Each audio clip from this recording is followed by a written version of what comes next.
Good afternoon, everybody. We're going to get started here. We're letting a lot of people in.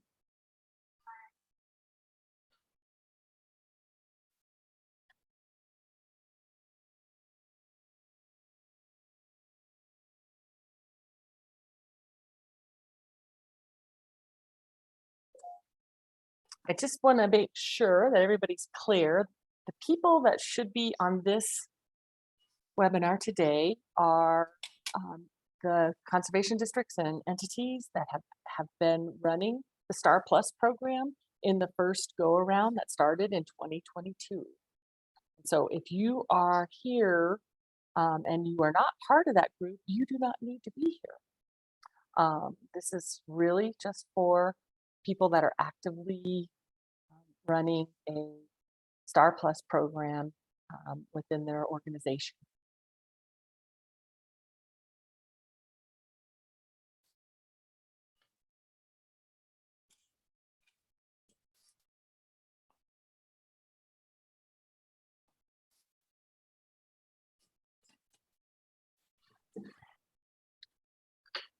All right.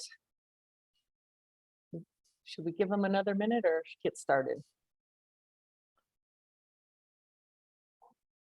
We'll go ahead and get started here. So good afternoon, everybody. I think most of you know me. I'm Cindy Lair, and I'm the program manager for the State Conservation Board, as well as the team lead for the soil health program that we've been launching, thanks to all of your assistance and patience and passion for soil health. So excited to see everybody here today. I want to introduce our team that is on here today. It's not the whole team, but it is everybody on our staff that's going to be talking during this webinar. I want to introduce Nikki Brinson. She's our district operations manager and has been working with us to make sure we get all the business side right about the Star Plus program and how we implement it. Raquel Sanchez is our grants and contracts manager, and she's been a great asset to our team and really appreciate her help. And John Miller is not going to be videoing in with us today because he is on the road. Guy is driving everywhere all over the state, and he's our soil health coordinator. And so John is presently driving from Hotchkiss all the way over to Holyoke. And so he had to stop at a place, and he doesn't trust his video. So he's not going to be coming on, won't be able to see his beautiful face. So with that being said, I just wanted to kind of go over our agenda. We're going to have a couple different places for you to ask questions and that sort of thing. But I'm going over the agenda and the after action review, and I'm going to talk a little bit about the funding gap that I'm sure many of you are well aware of. And then I'm going to pass it over to Raquel for going over the grant guidelines and some of the different things having to do with producer match forms and CSU rates. And then John Miller is going to take over and talk about the year 2 consultations, the soil moisture probe installations and things like that. Nikki is going to, so all of that is really going to be talking about some of that existing stuff. Well, Raquel's talking about the new activities with the climate smart commodities. Then John is talking about some of the year 2 consultations with your existing agreement or your existing activities with your Star Plus producers, as well as soil moisture probe installations. And then we're going to turn it back over to Nikki. She's going to cover some opportunities to add participants through this climate smart commodities grant that we're waiting for the contract with USDA to start to implement. She's going to tell you how to apply and refer back to the press release on that. So that's kind of where we're standing here. And I just want to let you know that if you have any questions, you're welcome to put them in the chat box, and we're, we're going to have an opportunity to answer them as sometimes as we go along, but we're definitely going to have some time after each session to cover that question before we move on to the next session.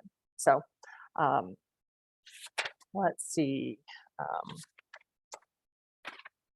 I think now I'm going to talk more about the after action review and the update with that.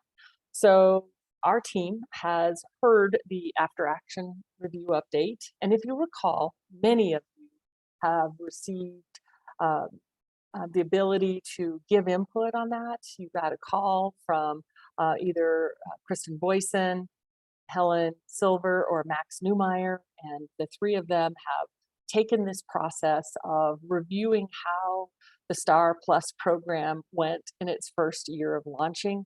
And boy, I know there were blips all over the place for you and for us. I just want to thank you for being honest and telling us a lot of things that you recommended that we change. And I wanted to cover that. We wanted to cover this during this meeting with you because we know that it took a lot of time for you to take out of your busy schedule to participate in that.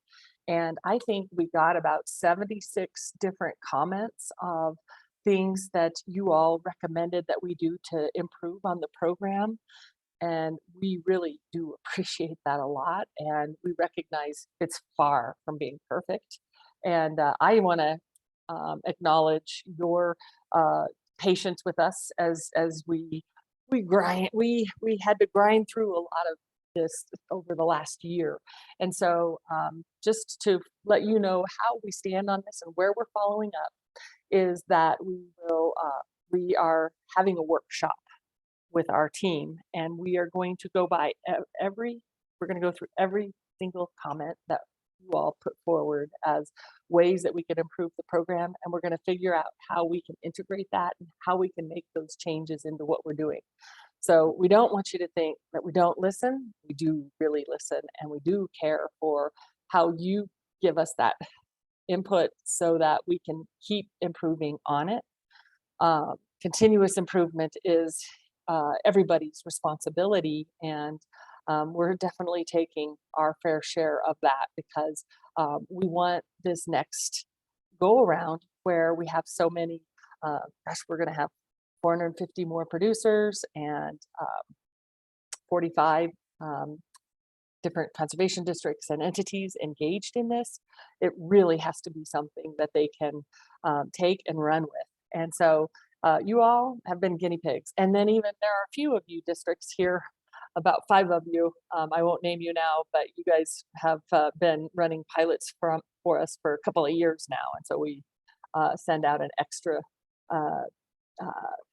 message of gratitude to you for your patience and sticking with us on this. So just wanted to mention that it happened.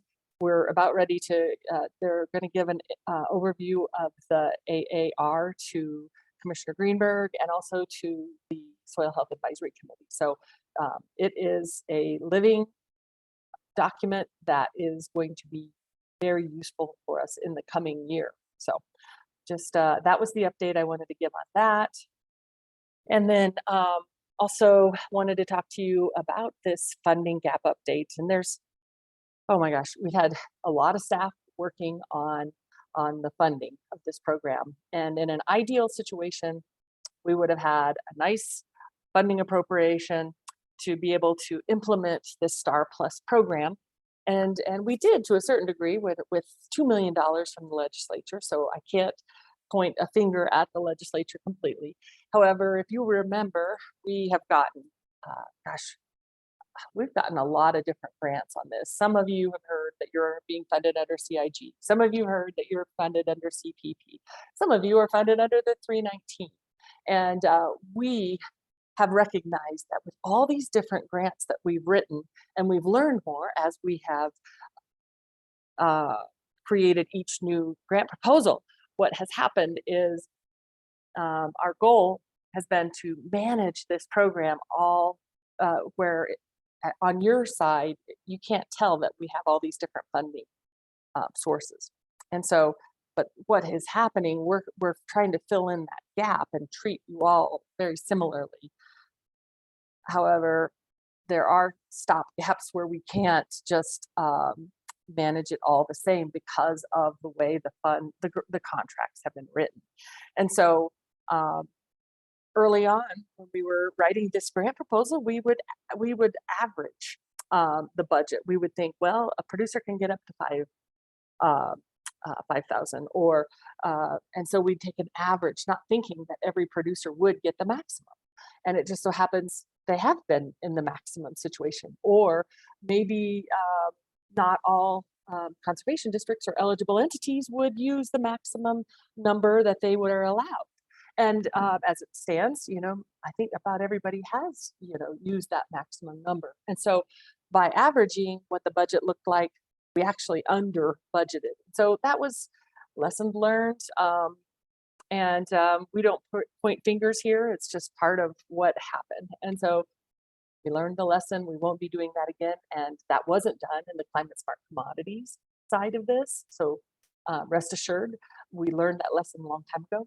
However, we find ourselves in a situation where we are um, lacking some of those capacity building dollars. And so we are actively seeking other grants, and we're talking to Commissioner Greenberg. We are also looking in the grants themselves to see where we might be able to take, hey, we have some savings in this part. Can we use that to put it over here in the capacity support? And so that's about as deep as I want to get into it. I just want you to know that this is an ongoing conversation we have every single day, ever since we recognized that we had this challenge. And so I thank you for bearing with us. I know it puts some of you in a really difficult situation. And we will be talking about it more as we meet with the SHAC. We will be talking about it more. We've alerted our other funding sources to say, hey, any additional funding you can provide, we need it for this purpose. And so we'll keep you we will keep you informed and posted as we get updates. And again, I sincerely apologize, and I think we all do on this call, for any suffering this might bring to your district or to your entity, because we know it's hard delivering a new program out at your level to your landowners, and you don't want to get caught saying something that you were promising or that you were told. That's the other thing, is we've had a lot of turnover along the way, and the people that were writing the grants may not have been the people that were talking to districts and entities about what you would get through this. So there was confusion, and part of that is the stretch that we are as a staff trying to work this forward. So I will leave it at that now. I'd like it if you have any questions that you send them to us directly on that, because I think that there are so many different grants. I don't want to talk about it here because of, it gets down a rabbit hole with all these different grant sources that's all of you are being pulled from. So we'd rather have those conversations offline with you if you don't mind. But please, you're welcome to talk to us, and we'll, we're working hard to try to fill in these gaps here. But for the sake of expediting this call and the flow of this webinar, I'd like to keep this part of it as emailing or contacting us directly. And then, but as far as the other questions and answers we have on this call, we will be glad to provide time for you to ask questions about the different processes that we're going to be telling you about here. So, all right. I am going to turn it over to Raquel for the next few slides, and she's going to talk to you about the grant guidelines. She's going to give you an overview on that. Hello, everyone. I am Raquel Sanchez. I'm the grants administrator for the Soil Health Program. And I have got to work with all of you for the past year and it's been wonderful. So I'm here to give you guys updates for this year's grant guidelines and answer any questions that you got that might come up. All right. Okay, so what's new for 2023? Each grant has their own specific grant guidelines. So last year we put just one grant guideline out. This year, every grant has their own specific grant guideline and all of them are located on the Soil Health Google site. Another change this year is that participants will need to follow the 2021 CSU extension custom rates for the producer incentive payments for the labor. We have 2 new forms. I updated the producer match form and then a year 2 check-in form. And then another thing that's new is facilitating a conversation between CSU and the landowners in regards to the soil moisture probe installation process. And the year 2 check-in form and the soil moisture probe process, John will go over in a lot more detail. But we are going to do capacity funding again for 2023. It'll be dispensed upon receiving all of the year 2 check-in forms. So last year I sent them out when you would send a form in, I would send out one capacity payment. This year, once you send me all of your participants year 2 check-in forms is when I'll release the capacity funding. The due date for that form is March 31st. And to send it to the soil health email directly, just like last year. The producer incentive payments, those are the same as last year. The producers are required to make a 50% or the 1-to-1 matching contribution. It's the responsibility of the conservation district to collect the forms and turn them into CDA to send them to the soil health website, or not website, email address.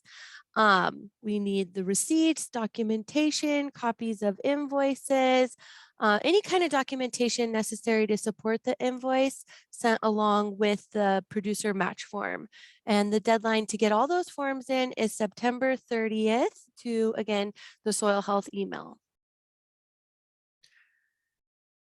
And then this is just a beautiful infographic that explains the 1-to-1 match or 50%. So my dollar plus your dollar equals 2 times the impact. So if you guys have any questions about match, just feel free to reach out to me directly.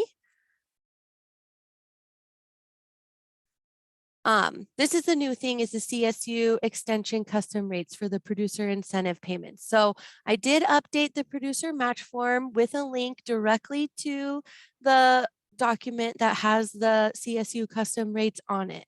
And this is to be used when they're claiming labor on the match form.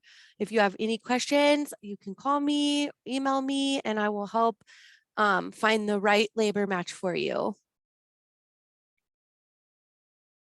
Don't forget those receipts and documentation. And then here is the new producer reimbursement form, the new that I created, an example that I filled out, and I included it with your grant guidelines. And it's also located on the website with everything else.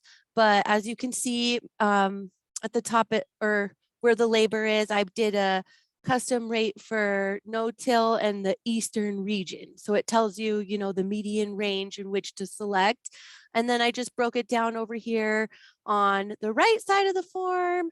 The receipt is attached and all the different math. And I'd be happy to go over any of these forms with anyone, but it's pretty much the same as last year, just now we're linking to the custom rates page.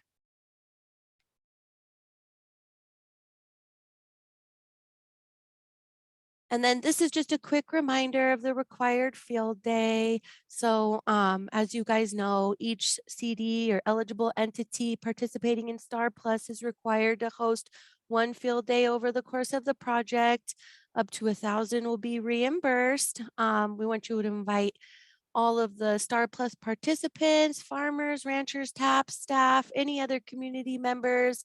Send the email out to us so we can blast it on our mailing list, but also to your partners so they can blast it out on their mailing list.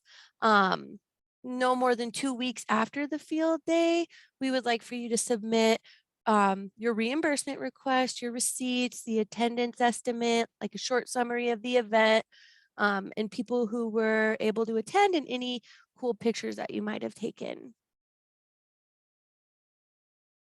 And then here's just the key dates. So October 1st of last year was the start of the crop year. February 21st is today. This required virtual webinar we're all at. March 31st is when the year 2 check-in form is due. Between June and September, you can revise the STAR field forms, which is optional. And then September 30th, the producer match form deadlines. And again, you know that you can always reach out to me with any questions, whether phone or email, and I'll help you. And then if you have any questions, otherwise I'll pass it over to John. Beautiful John. Any questions? Hey now. All right. If you do have some questions, you can put them in the chat or save them till the end here. Oh, there we go. Oh, sorry, John. Sarah has one. Our I didn't mean records. to go. Oh no, you're fine. Okay. Our records for producer labor hours required to be included with the match form this year from Sarah. Are we on the right? Yes. I was just yeah, well, I was just Okay. reading some of the questions in the chat box. Greg Okay. and Sarah both had questions. Greg says, please say more about the labor hourly rate. And Sarah Hamilton says, are records of producer labor hours required to be included with the match form this year? So last year, when people were claiming labor, they were putting, you know, what the labor was that was done and the hours that was done, and if they had outsourced it or if they had done it themselves. So I think, you know, those kind of records are perfect. If I'm wrong, I'll let you guys know, but that should just be just fine. And then Greg, is there something more that you want me to elaborate on about it?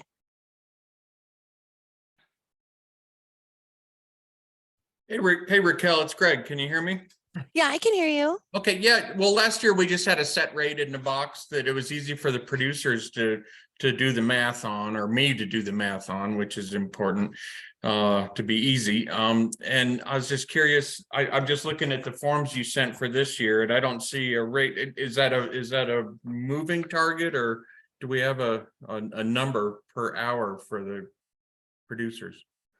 So instead of just that general labor rate that we were using last year, we are switching over to the CSU custom rates. It's last year, you know, a lot of our funding was going through stimulus. And so we had a more generous labor rate that we were able to use. But going forward, we have to use the CSU custom rates. So unfortunately, it isn't just one number, right? It depends on what the producer is doing on the land. And Okay. if you need help finding it for the first time, I'll help you, or anytime. I don't mind. Okay. I think it would be helpful for us to have a sheet of all of those rates so that when we're in the field and talking about things, and this goes back to the budget thing I suspect you'll talk about today too. Yeah, that would be good for me to have a sheet of it so we can talk about what they do and what that's going to pay and how that equates into their reimbursement. Okay, I could email you it directly. It's on the soil health website. It is okay. And it is linked, but I don't mind. I'll send everybody a copy of it after this too. That would be great to have in hand when we're talking to the guys about what they're doing this year with our check-in forms. And so that we let them know that the rates have changed, so they're not assuming something as well. Right. Yeah. Yeah, that'd be great, Raquel. Thank you. You're welcome. I will add to that, if you download the new producer match form, the link is in there. So where it used to say like the 8217, Raquel has a link to those rates just if you need quicker access to it. It is like a 9-page document. All right. Thank you. Okay. All right. My name is John Miller. I am the program coordinator for the soil health program. And I'm going to talk here about the year 2 check-in form. I'll walk you through that a little bit, and the soil moisture probe installation process. Here's the STAR year 2 check-in form. And, you know, we're kind of asking a little bit more in-depth questions this year than were asked on the original consultation form. And we're really trying to facilitate a discussion with you and the producers to, you know, make sure that things are going well for them and see what's working for them and what's not, and really, you know, build that relationship you have with them. And that's sort of the main purpose of this form. We don't want you to see it as just another form that needs filled out. So do you want you to have an in-person meeting with them? You might, would you go back one slide, Cindy? You might notice here in the yellow, there is a part here that says federal CIG districts are also required to turn in a soil moisture probe installation form for all participants before receiving ongoing capacity support funding. That soil moisture probe is actually going to, soil moisture probe document is actually going to be created by the folks who will be installing those probes, which I think will be some technical assistance providers and CSU staff. So that actually has been changed in the check-in form, so it won't say that anymore. And the districts won't have to worry about that particular form. You can go ahead, one. All right, so, you know, we're asking you this year to really categorize what soil health principle the person is experimenting with. So we're asking you to circle all that are applying there. So, you know, soil armoring, minimum soil disturbance, that type of thing. We want you to really show us what they're trying. We want to know what new practices were implemented, which of the practices went well, which of the practices didn't work or had challenges with them. And how many previously identified barriers have been addressed. So on the initial consultation form, we asked about barriers to implementation. So we want you to let us know if any of those have been addressed this first year. And then we want to know the producer's plans for the 2023 year. So again, we want, if the initial one there was circle which one which practice they implemented last year. This year, we really want you to circle. So we want that same information for what they're intending to do. And then we're asking for the acreage of land. I know some folks had issues with water and stuff last year, and their acreage may have changed. So we're just making sure that we're on the same page there. And then does the participant require technical assistance? And we'd like you to, if they do, elaborate on what that assistance is there. We really want you to be as elaborate as you can in some of these answers. There's lots of room to type in these documents. So when we ask you to describe the participants' plans and what they're up to, and if they need technical assistance, please feel free to give us some details. And then we also in this document are introducing people to the partial budget analysis tool. There's a link in the document once you download it that'll take you to that partial budget analysis tool. It is a tool that is meant to be used for planning purposes. For example, estimating the anticipated cost of implementing the new soil health practices on any given acreage or area. It is not meant to be used to assess the actual cost of implementing the soil health practices. It's really just sort of an estimate of anticipated costs. So, you know, results may vary. It is not meant to be the PBA tool was developed for the STAR Plus program by CSU Agribusiness Management team. And there's the link for it. If you want to go ahead one more. And then for federal CIG, we will be installing around 81 soil moisture monitoring systems with soil moisture probes this year. These will be installed before June 30th is our intent. Ideally, they'll be installed within a few weeks of planting, and there will be more information coming. It says here that there will be a webinar on February. We'll be talking about this more on the webinar on February 21st. I guess the thing to know at this point is that we are working with CSU, and there will be CSU staff and technical assistance providers who will be contacting the districts and entities and talking to you guys. You will really be needed to facilitate that interaction with the producers, because our model all along has been to go through the districts and entities when we need to make those producer contacts. So we're going to keep that chain of communication going through this process, but you will be getting contacted. And that brings me to the next slide. So for the CIG districts, hopefully you know if you are one, and if you're not, you can reach out and ask us, but I would bet by now you do know. There will be a questionnaire that comes out with some field details for each producer. This will be necessary for us to determine how deep we need the probes to be installed and what kind of farming practices will be going on around the probes, and whether they'll need to be removed annually and reinstalled, things like that. So there will be a short list of questions that will come to you and then you'll need to reach out to your producers and get those questions answered for us. And then, like I said, it will be CSU staff and contracted technical assistance providers that will be doing these installs. But the districts and entities will be crucial to coordinate these installations and to make the necessary introductions between the producers and the folks that are contacting you that are going to be out there doing the installations. And then maybe district staff might be needed to get out there and show the fields if the producer is unavailable, things like that, get the CSU folks to the right field. As Susie says, one probe for each producer field. I believe there's going to be 2 probes per field.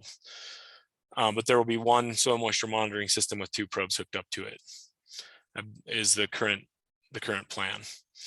And then my blanket statement here at the end: more information will be provided as we finalize the process. We are meeting in April to go over how this is going to work out and what the logistics are going to look like. And we'll be fleshing it out between now and then also. And as we get that really figured out and dialed in, we will be notifying all of you CIG districts and participating entities. And that's what I got to say. Thank you, everybody. Thank you, John. Thanks for being a good sport. Just wanted to see if there's any other questions about what John covered before we keep moving on.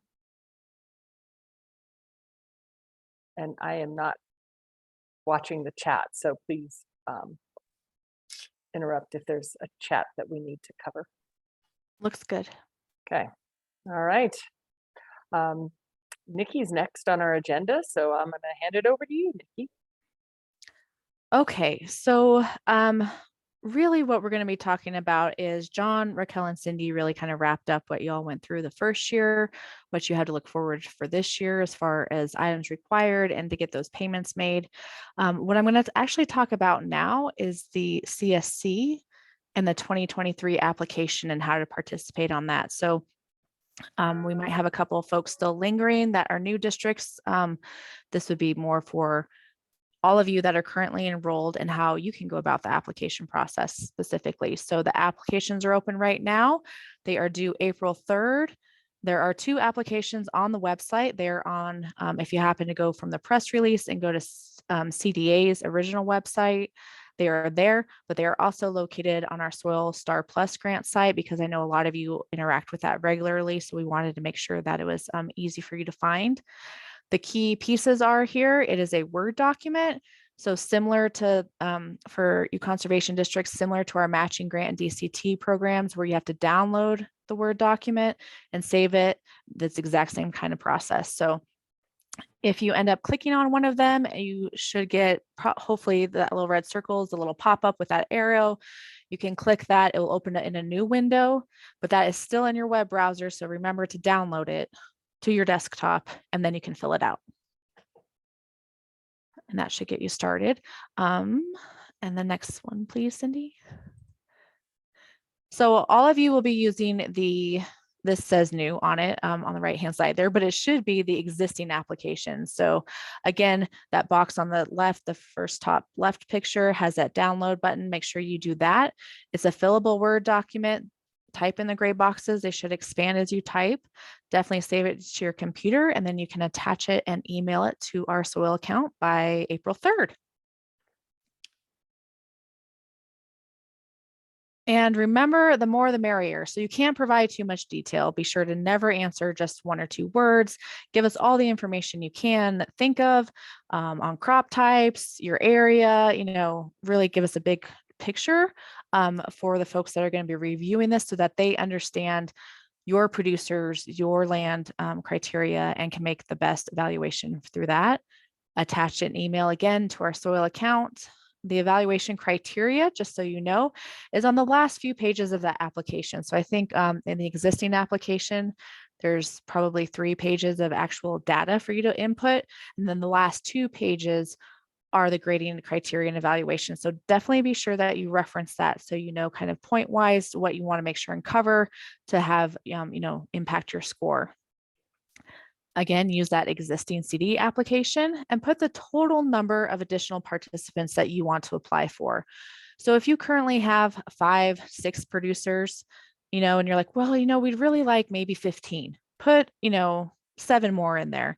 So it's not counting the current producers you have, it's the number that you want to add. Maybe you want to work with 20 total, so you want to add 14 producers, use that number there. We did want to let you know that at the last advisory committee meeting that the Soil Health Advisory Committee had, they confirmed that the first pool of funding in the Climate Smart Commodities grant will go to existing, which is all of you, will have priority to fill up to 10 producers. So if you're not at your 10 yet, this will help you get up to 10. It will be a separate contract for us than whatever you're funded from now, but it will be up to 10. The second pool is really for the new applicants, the new conservation districts or eligible entities. And the third pool will kind of go out to both based on scores. So let's say you put 14 new producers is what you want to get you up to 20 total. So you put 14 new producers, you will have 4 basically based on that first pool kind of automatically be allocated in funding.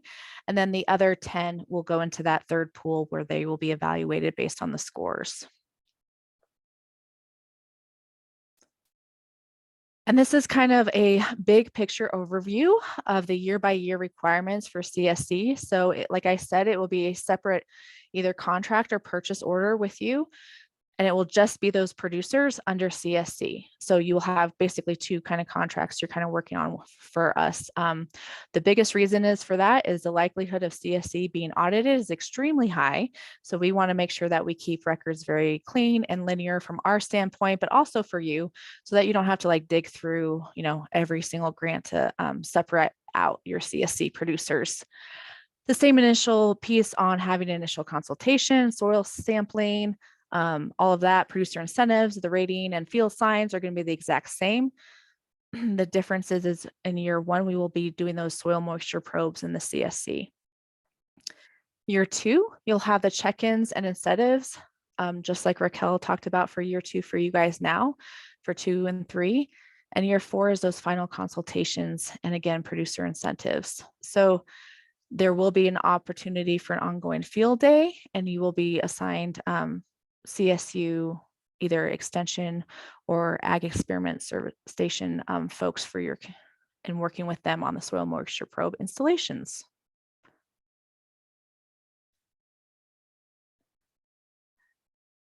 And that is kind of the very, very brief summary on how to apply for the CSC piece for additional producers. Are there any questions? That was a lot of detail. Thank you, Nikki. Tried to make it as streamlined as possible. And I just want to reiterate, it's okay to be very descriptive of this. And we intentionally made those answer boxes so that you could put a lot of information. Is it limited at 1,000 words, Nikki, or do you remember what it's? Oh, I think some of them are 10,000. It is really open. So have at it. And Penny, that's a good question. Penny was asking on the capacity support funds, will there be extra if approved for the CSC grant? So as far as initial 20,000 capacity, that is basically for the new conservation districts or eligible entities, so not for you all as the existing. However, there will be ongoing capacity, and that is locked in there at the 2,000 a producer amount. So that will be the ongoing capacity support will be there.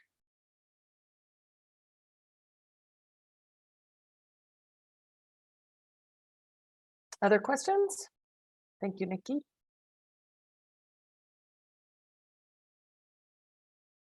And I should have said, you can unmute yourself and ask a question out loud if you'd like to.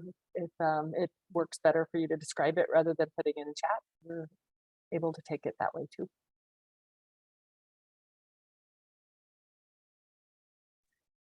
Hi, All I right. just wanted to elaborate on that capacity. So I understand under our existing contract, we'll receive 2,000 per producer, I believe with a maximum of 10,000. And then if we apply for the CSC, is there more capacity through that?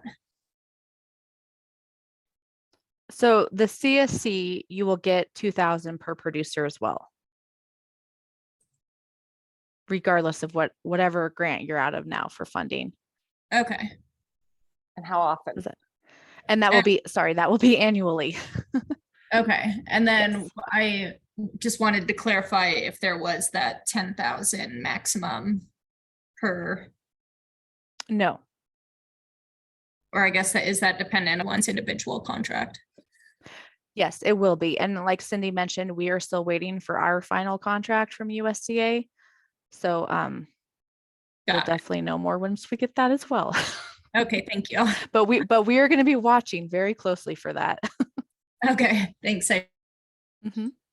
Yeah, just so you know, it takes USDA a long time to get their contracting. We found out about this grant that we were going to get it in September of last year, and it's been 6 months now. They told us last fall to expect to get the contract by the end of January.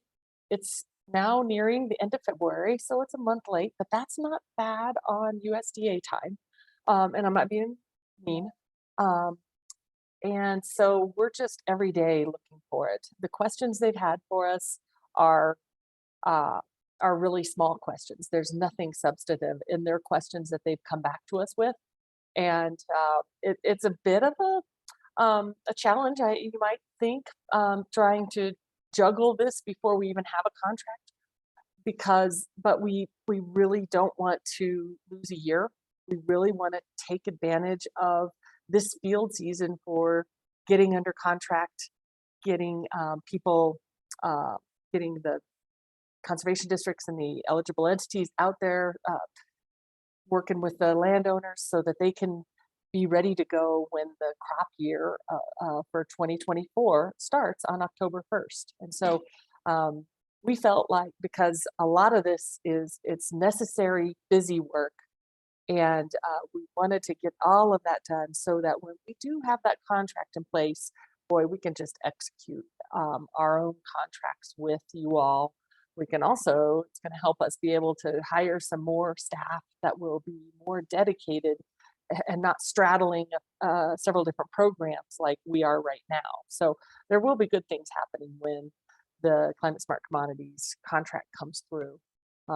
We felt like getting all of this work done in the front end of it was smart to be able to really get in and get going as soon as the contract comes to us.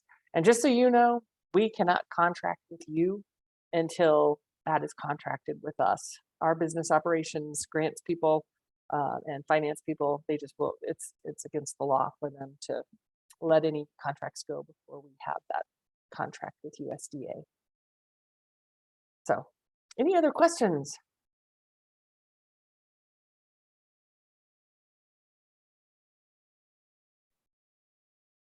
Susie has one in chat. That's, if we have 7 producers now and we add 3 plus the new 10, do we get 2,000 each for the first year?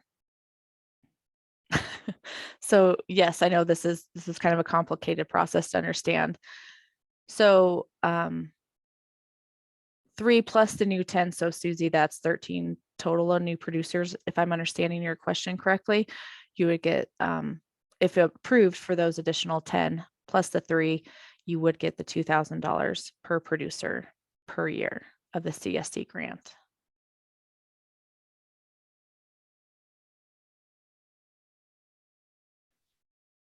All right. Is that clear? I gotta thank you. So I think so. All right, all right. Anything else coming through?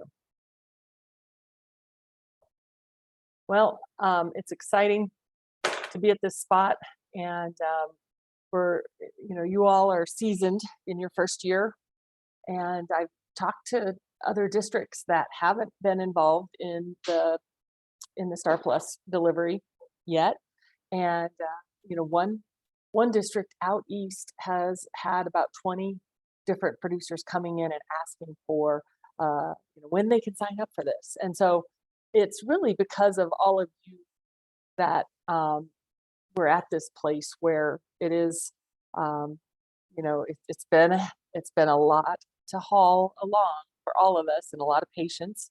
But I think it's the word has gotten out to a lot of the other conservation districts, and there have been some other entities that have said they want to do it, and it's thanks to some of the feedback they've gotten from you all, and also just their landowners hearing about it and wanting to know when they can sign up. So I think it's kind of a good thing. And Vanessa, you have your hand raised. Please speak up. Just curious about the zero footprint portion. I've listened to a couple of those webinars.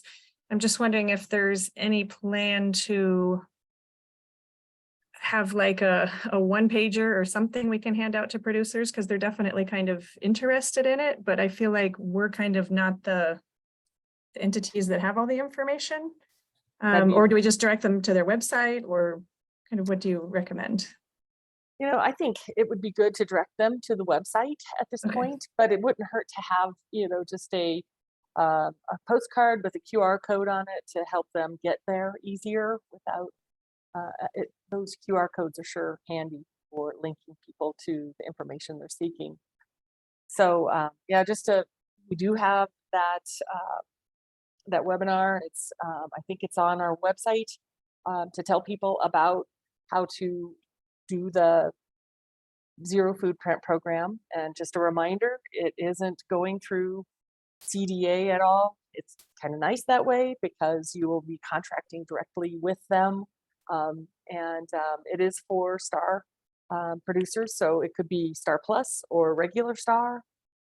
And it is needing to be additional land that isn't under an EQIP contract or something like that. It really does need to be additional to what you're doing with Star Plus or regular Star. And it's also, I think it's not supposed to be under the same work with an EQIP contract. Now, it could be soil health and they have an EQIP contract for gated pipe or irrigation improvements. That's separate enough. But I'm just saying they can't be getting paid for the same thing through ongoing Star Plus as well as or EQIP. So hopefully that makes sense. Is that good enough, Vanessa? Does that help? Yeah, no, it makes sense. I just know producers have asked us lots of questions and I just don't feel prepared to answer them. And that's, I guess, how it's designed. But since it kind of went through us kind of inviting them to the webinar, it's just kind of an awkward go over there for help situation, but it's all good. It is awkward. You said it. And I think also recognizing that this is a pilot year for them. And so if they understand, hey, we haven't ironed all of this out and you're one of the first producers that will be applying, but they have about $250,000 to hand out, and I think it's up to $25,000 grants that people could get. So it's nothing to sneeze at. So anyway, there will be some kinks to iron out, and understandably, but I think it seems like a pretty good opportunity. All right, thank you for that question. Any other questions that are coming up? Susie had a question in the chat about if the Climate Smart Commodities will offer equipment grants.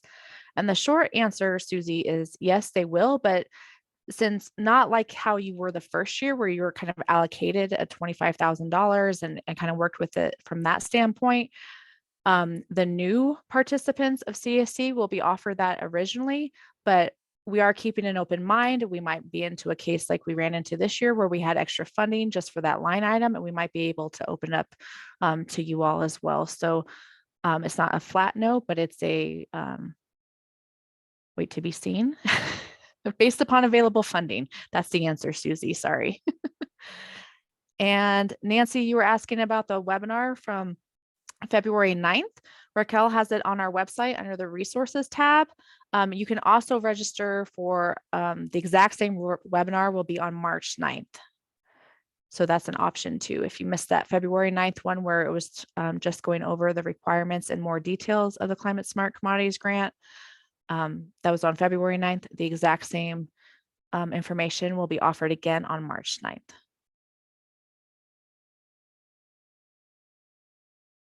All right. Thank you so much. I'd like to thank our team. They've been living and breathing and dreaming this program, as probably many of you have been too. And it's just been, it's been a lot of work, but it's been really a lot of fun to see all the good things happening out there. So keep up the great work. And if you have any problems, please connect with us. The soil email is a good place to connect.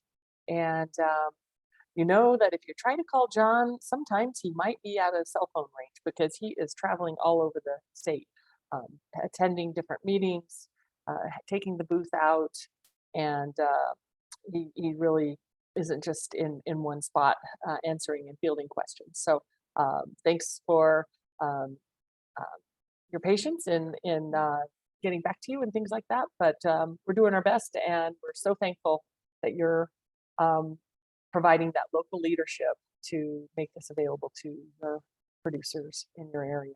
So if there are no more questions, I think we will thank you and call it the end of this meeting. And we will post this later. It's been recorded so that others can reflect back on it if they weren't able to attend. So thank you very much.